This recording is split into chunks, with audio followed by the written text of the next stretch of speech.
L-eks kap tas-segretarjat ta' Bernard Grech Ray Bezzina talab liċ-ċermen tal-Kummissjoni Etika u Dixxilpina tal-Partit Nazzjonalista biex jinvestiga l-allegazzjonijiet serji li jagħmel is-Sindku ta' San Ġiljan u kandidat nazzjonalista Albert Buttigieg. F'artiklu fil-Gazzetta The Times of Malta l-ġimgħa filgħodu Buttigieg allega li sar jaf li qabel l-elezzjoni li għaddiet xi ħadd tolli ħafna fil-Partit Nazzjonalista iltaqa' ma' kuntrattur kbir b'interessi kummerċjali u fil-kostruzzjoni f'San Ġiljan u taħ il-kelma li kien se jalaq ħalq Buttigieg li min-naħa tiegħu kienet jitkellem kontra ċerti proġetti fil-lokalità tiegħu.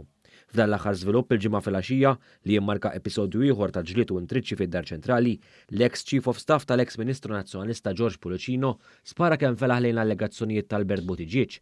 Fost affarijiet oħra Ray Bezzina, evidentament imnigges mill-artiklu ta' Buttigieg, irrimarka li f'dan l-artiklu stess ma jissemmew l-ebda ismijiet, madankollu kien hawn li tax tifhem l-allegazzjonijiet ta' Buttigieg jirreferu għalih.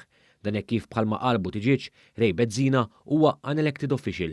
Fil-waqt li ċaħad dawn l-allegazzjonijiet serji ħafna, Ray Bezzina, konxu bil-vantaġġ li għandu grazzi għal qrubija tiegħu mal-kap Bernard Grech, tenna li għandu fiduċja f'din l-investigazzjoni li tista' ssir permezz ta' proċess serju.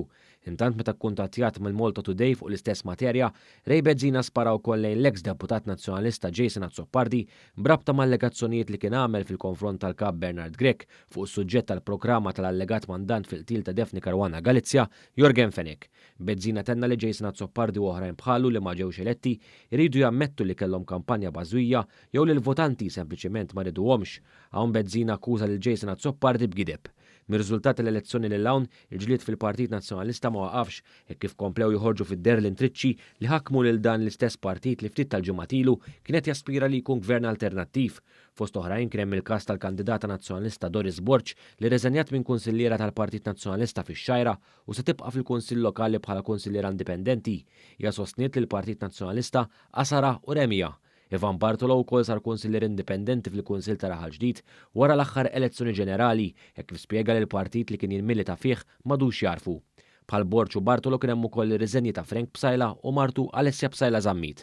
Quddiem dan kollu l-kap nazzjonalista Bernard Grech naqas milli jerfa' responsabbiltà filwaqt li pponta lejn kollox u kulħadd tal dak kollu li ġara u li qed ikompli jiġri fil-Partit Nazzjonalista.